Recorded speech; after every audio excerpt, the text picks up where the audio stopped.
with spirit. Let me tell you a story real quick, Mark.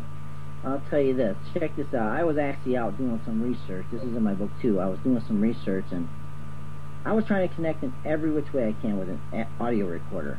And there was actually, I was driving by, and I drove by this cross many, many times.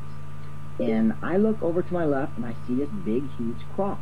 And it says Ben 93 on it. So I got a first name, I got a year. So what I did is I pulled over there, I turned my recorder on, and I'm trying to communicate with the actual cross of the spirit that actually of Ben. So I hear out of my ear and on the recorder my door open up and him get inside. And what's really strange is I had my communication at that time. I went back there another time, probably a week later or something, and I stopped by there. I said, listen, how am I going to figure out where I only got your first name and your year? Well, I started driving back home, and then all of a sudden, a friend of mine called and wanted me to pull over and give him some directions. So I pulled over into a graveyard, which is probably about 5 miles away or more. And then I pulled in there and I gave him directions. And then what do you think is in front of me? Ben 93's gravestone. Now, what do you think about that?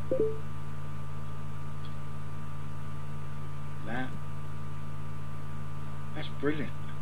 It's amazing. That was one of my best confirmations. One of my best, because he brought me right to his tombstone to actually try to help. And yes, exactly. That's exactly what happened. That's in my book. It's amazing. Amazing. Yeah, well, as you were saying, Mitzi helped with some of your book. In what ways have you and Mitzi worked together to put your book together?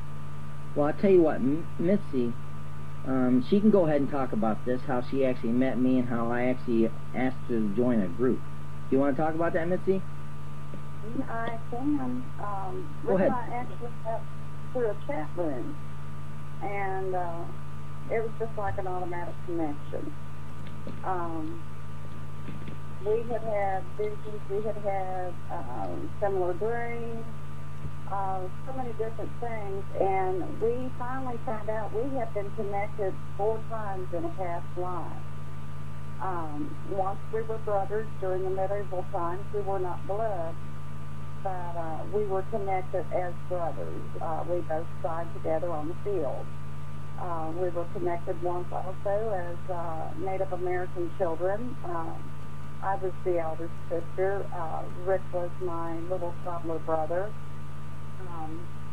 I actually took a bullet in my leg, my right leg, and carrying him to a cave. And to this day, I have had 47 surgeries on my right leg, and I still can't walk. Another time, we were connected through the Civil War era. Actually, he was my beau. He had came to me and asked me to marry him, and I had turned him flat down because I was too young to be a widow. And on the field, I was a nurse and went to give him a drink of water. And he looked at me and told me he would never leave me. And ever since then, Rick and I have been connected. And it's like, if I have a headache, Rick has a headache. If my leg is hurting, Rick's leg is hurting.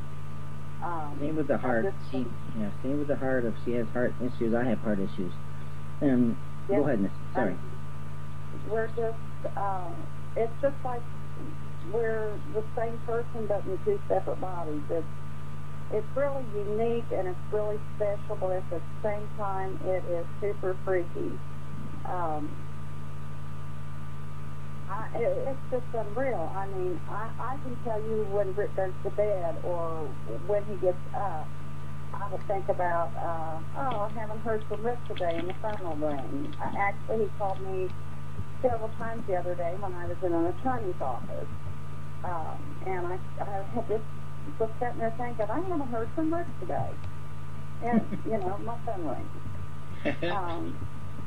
We are just so connected, it's unbelievable. And with this new book, I'm trying to help promote him. I retired as Vice President of Operations from a fine jewelry company and retired about 3 years ago.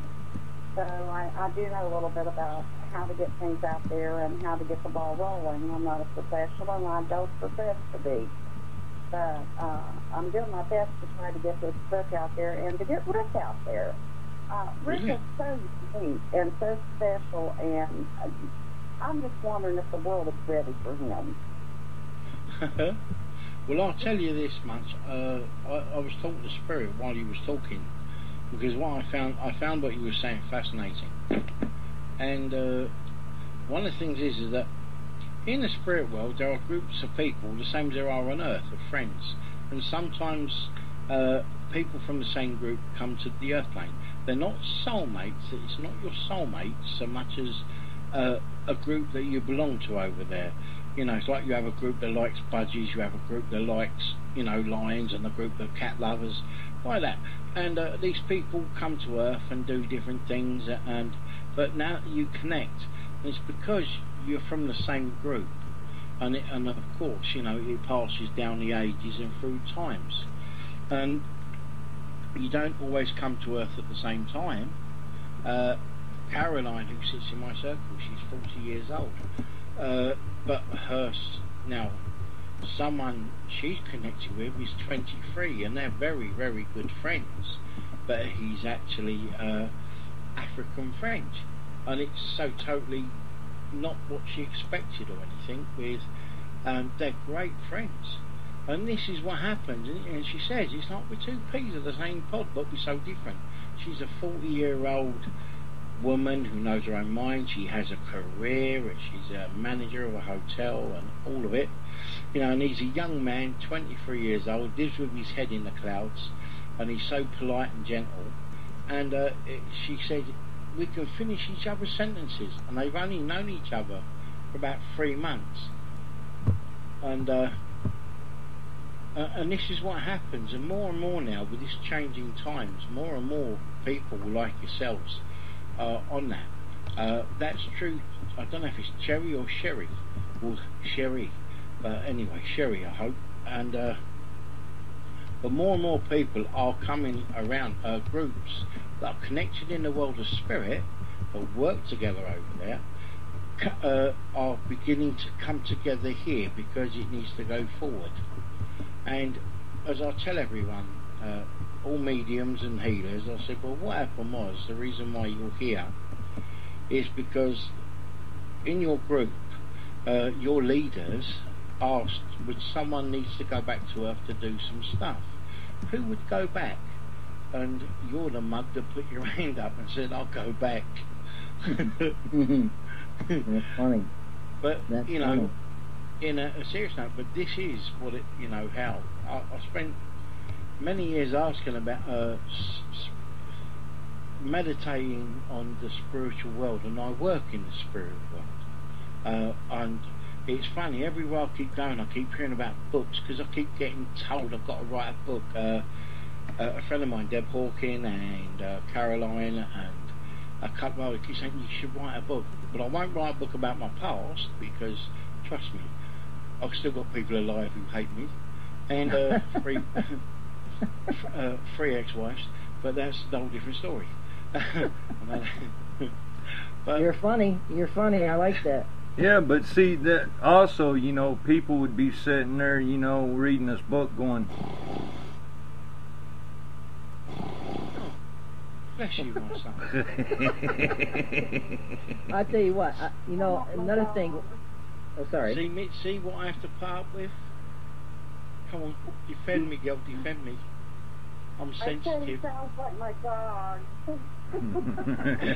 I'll tell you something, Mark. I'll tell you something here. Actually, one of the things, Mitzi wanted me to read her one time on an investigation, and I gave her a reading. I told her to watch out for the steps, because I see the future on some things, and she can give you a little bit about that. But before that, what I did is I opened up a group on Facebook, and see, I've worked on a lot of cases, helping out people, and what I did was I started this group to try to open up people. And when I first started, you know, a lot of people were nervous, but at the end, there was a lot of confident people that actually opened up and started believing in themselves and started giving information. That was the whole object of it, to open up. Say what's on your mind. Say what comes to you. And that was how a lot of people were growing with me, and which is a great thing. You know, you have somebody there that actually listen and give you the time of day. And that is a beautiful thing. And that's what I want to in the future to be able to help people with. But yeah, she can tell you about the actual situation with the steps. All righty. Well, this is on YouTube. I was investigating a historical mill that had never been investigated. We actually were fortunate enough to have one of the descendants with the family tree at the investigation. Rick had read for me that day, and I asked him, you know, what to expect, if anything was going to happen. And he told me, he said, there's a mischievous boy. He says, be careful on the steps. He said, he will jump at you. And Lord and behold, if I was not standing at the top of the steps with a fellow death hunter, Teresa Lynch, from Hindsight Paranormal, a entity jumped at me. I could not tell if it was male, female. All I saw was the light, like a blobby light. It jumped at me. I fell over, fled. It was the boy that Rick had warned me about. And it is on YouTube if you'd like to see it. It is on YouTube. It is under Bears Mill. Bearsmill. But Rick had warned me, and I didn't pay any heed or any attention to the warning. But he did warn me, and yes, I did get jumped at to the point that it knocked me square flat on my behind. That's wild. That is true. Sometimes people forget. Sorry, Mitzi. Please forgive me. Please carry on. No, it's the truth.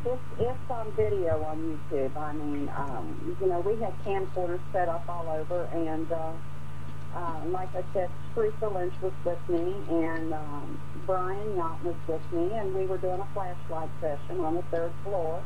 And I was just standing at the top of the steps, just chatting away, you know, with the little girl spirit that we had encountered. And it's recorded.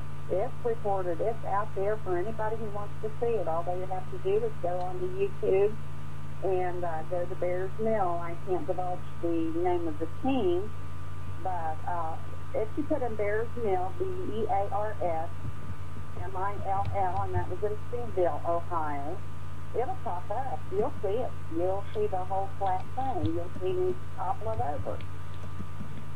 I should have listened. I should have listened, because Rick has taught me to go with my gut and go with my first feeling. And I was slightly uncomfortable standing at the steps. I will admit that.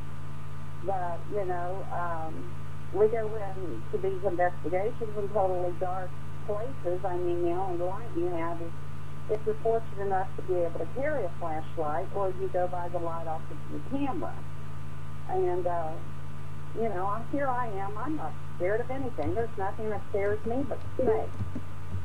And lo and behold, bam, it jumped out at me, and it was totally harmless, but it sure scared the pants off of me. And as I said, it's on YouTube. That's brilliant. I will go and have a look at that. Bears Mill. I've heard of Bears Mill, actually, for some reason. I have heard of that. Must be something to do with Falk. But, no, I mean, I've heard of Bears Mill, Falk. I'm sure we spoke about it. We've talked about Black Hand Gorge. I don't remember Bears Mill. Black Hand Gorge. Sorry, yeah. Black Hand Gorge. I knew it began with a B. Yeah, that's all good. Yeah, well, I'll check that out. I won't forget that, because Bear's my totem animal. And Bears Mill. So I have heard of that. That's Missy, may I ask, hasn't that been done on telly by one of the paranormal teams, American paranormal teams? You want to rephrase that another way? Well, you know, Bears Mill, wasn't it? Has it been done by one of the American paranormal, TV